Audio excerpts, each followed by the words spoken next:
دولت عشق و محبت سے بچے بھی مال و مال۔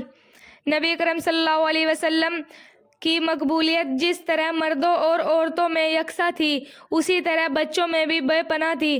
چھوٹے بچے بھی شمع رسالت کے پروانے تھے اور قربانی دینے میں بڑوں سے پیچھے نہ رہے۔ کچھ واقعات نیچے لکھے ہیں۔ حضرت عبد الرحمن بن عوف رضی اللہ تعالیٰ عنہ بدر کے میدان میں کھڑے تھے۔ ان کے دائیں اور بائیں طرف انصار کے 2 بچے تھے۔ انہیں خیال ہوا اگر میں قوی اور مضبوط لوگوں کے درمیان ہوتا تو ضرورت کے وقت ہم ایک دوسرے کی مدد کر سکتے تھے۔ اتنے میں ایک بچہ ان کے پاس آیا اور ہاتھ پکڑ کر کہنے لگا، چچا جان آپ ابو جہل کو پہچانتے ہیں؟ انہوں نے کہا ہاں، مگر تمہارا کیا مقصد ہے؟ وہ کہنے لگا، مجھے معلوم ہوا ہے کہ وہ نبی اکرم صلی اللہ علیہ وسلم کی شان مبارک میں گالیاں بکتا ہے۔ اس ذات کی قسم جس کے قبضے میں میری جان ہے، اگر میں اس کو دیکھ لوں تو اس وقت میں اس سے جدا نہ ہوں یہاں تک کہ وہ مر جائے یا میں مر جاؤں۔ حضرت عبد الرحمن بڑے حیران ہوئے۔ اتنے میں دوسرے بچے بھی آ کر یہی سوال کا جواب دہرائے۔ اتنے میں ابو جہل نظر آیا تو انہوں نے بچوں کو نشاندہی کی کہ تمہارا مطلوب وہ سامنے ہے۔ دونوں بچے دوڑتے ہوئے گئے۔ ایک نے گھوڑے کی ٹانگ پر وار کیا جس سے گھوڑا گر گیا اور ابو جہل بھی گر پڑا۔ دوسرے نے ابو جہل پر کاری چوٹ لگائی۔ بچے اتنے چھوٹے تھے کہ تلوار بڑی تھی اور ان کا قد چھوٹا تھا۔ چنانچہ ایک صحابی نے آگے بڑھ کر ابو جہل کو اس کے ٹھکانے تک پہنچا دیا، یعنی قتل کر دیا۔ اس واقعے سے بچوں کی عزت ایمان اور عشق نبوی کا کتنا صاف ثبوت ملتا ہے۔ حضرت زید بن حارثہ ایمان لانے سے پہلے اپنی والدہ کے ساتھ ننیہال جا رہے تھے۔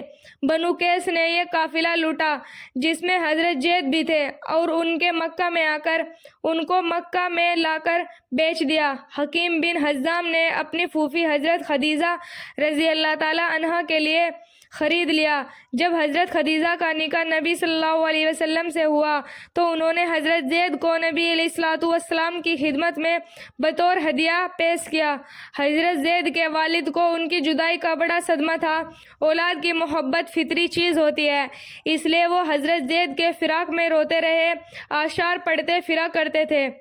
کچھ شعروں کا ترجمہ نیچے لکھا ہے۔ میں اپنے بیٹے کی یاد میں رو رہا ہوں اور یہ بھی نہیں جانتا کہ وہ زندہ ہے جو اس کی امید رکھوں، یا مردہ ہے کہ اس سے مایوس ہو جاؤں۔ اے زید، اللہ کی قسم مجھے یہ بھی معلوم نہیں کہ تمہیں نرم زمین میں ہلاک کیا ہے یا پہاڑ نے ہلاک کیا ہے۔ کاش مجھے معلوم ہو جاتا کہ تو عمر بھر میں کبھی بھی واپس آئے گا یا نہیں۔ ساری دنیا میں میری انتہائی غرض تیری واپسی ہے۔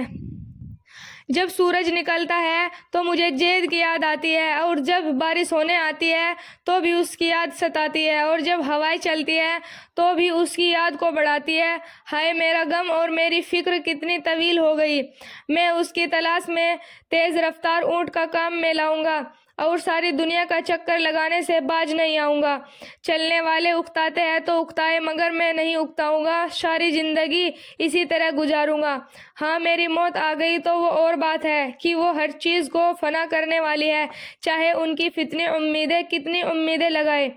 میں اپنے رشتہ داروں کو وصیت کر جاؤں گا کہ وہ بھی زید کو ڈھونڈتے رہے، گرج یہ اشعار پڑھتے روتے رہے۔ اتفاق سے ان کی قوم کے کچھ لوگوں کا حج پر جانا ہوا تو انہوں نے زید کو پہچانا، باپ کی داستان سنائی اور شعر سنائے۔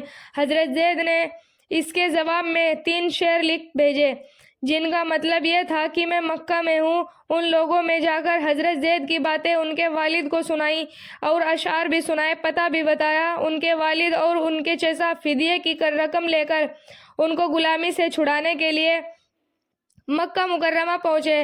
نبی علیہ الصلوۃ والسلام کی خدمت میں عرض کیا، ہاشم کی اولاد اور اپنی قوم کے سردار، آپ لوگ مسجد حرم میں رہنے والے ہیں اور اللہ کے گھر کے پڑوسی ہیں۔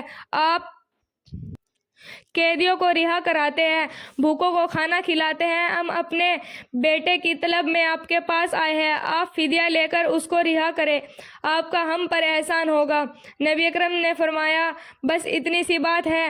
جی بس یہی عرض ہے۔ نبی علیہ الصلوۃ والسلام نے فرمایا، اس کو بلا لو اور پوچھ لو، اگر وہ تمہارے ساتھ جانا چاہے تو بغیر فدیے کے تمہاری نرض ہے، اور اگر وہ نہ جانا چاہے تو میں ایسے شخص پر زبردستی نہیں کرنا چاہتا جو خود نہ جانا چاہتا ہو۔ انہوں نے کہا آپ نے حق سے زیادہ ہم پر کرم کیا، یہ بات بخوشی منظور ہے۔ حضرت زید بلائے گئے۔ نبی علیہ الصلوۃ والسلام نے فرمایا تم ان کو پہچانتے ہو؟ عرض کیا جی ہاں، یہ میرے والد ہیں اور یہ میرے چچا۔ نبی علیہ الصلوۃ والسلام نے فرمایا جی میرا حال بھی تمہیں معلوم ہے، اب تم کو اختیار ہے کہ میرے پاس رہنا چاہو تو رہو اور ان کے ساتھ جانا چاہو تو اجازت ہے۔ حضرت زید نے عرض کیا یا رسول اللہ، میں آپ کے مقابلے بھلا کس کو پسند کر سکتا ہوں؟ آپ میرے لیے باپ کی جگہ بھی ہے، چچا کی جگہ بھی ہے۔ ان دونوں باپ و چچا نے سمجھایا کہ زید آزادی پر غلام کو ترجیح دے رہے ہو، باپ چچا اور سب گھر والوں کے مقابلے میں غلام رہنے کو پسند کرتے ہو؟ حضرت زید نے کہا ہاں، میں نے آپ سے ایسی بات دیکھی ہے کہ اس کے مقابلے میں کوئی چیز پسند نہیں کر سکتا۔ نبی علیہ الصلوۃ والسلام نے جب یہ جواب سنا تو ان کو اپنی گود میں لے لیا اور فرمایا کہ میں نے اس کو اپنا بیٹا بنا لیا۔ حضرت زید کے باپ اور چچا یہ منظر دیکھ کر خوش ہوئے اور واپس چلے گئے۔ حضرت شعیب بن یزید یہ روایت کرتے ہیں کہ میں اپنے لڑکپن میں بیمار پڑا، میری خالہ مجھے آپ کی خدمت میں لے گئی، آپ نے میرے سر پر ہاتھ پھیرا اور برکت کی دعا دی۔ اس کے بعد آپ نے وضو کیا، میں نے جب کچھ پانی بچا ہوا دیکھا تو اسے پی لیا۔ عجیب بات ہے کہ بچوں میں بھی برکت حاصل کرنے کا اتنا شوق تھا۔ ایک بار نبی علیہ الصلوۃ والسلام تشریف لے جا رہے تھے کہ آپ نے کچھ بچوں کو ایک جگہ جمع دیکھا۔ ایک لڑکا ان میں اذان دیتے ہوئے حضرت بلال رضی اللہ تعالیٰ عنہ کی نقل اتار رہا تھا اور دوسرے بچے ہنس رہے تھے۔ آپ کو دیکھ کر بچے سہم گئے۔ نبی علیہ الصلوۃ والسلام نے بڑے بچے ابو محذورہ کو اشارے سے اپنی طرف بلایا۔ جب وہ قریب آیا تو آپ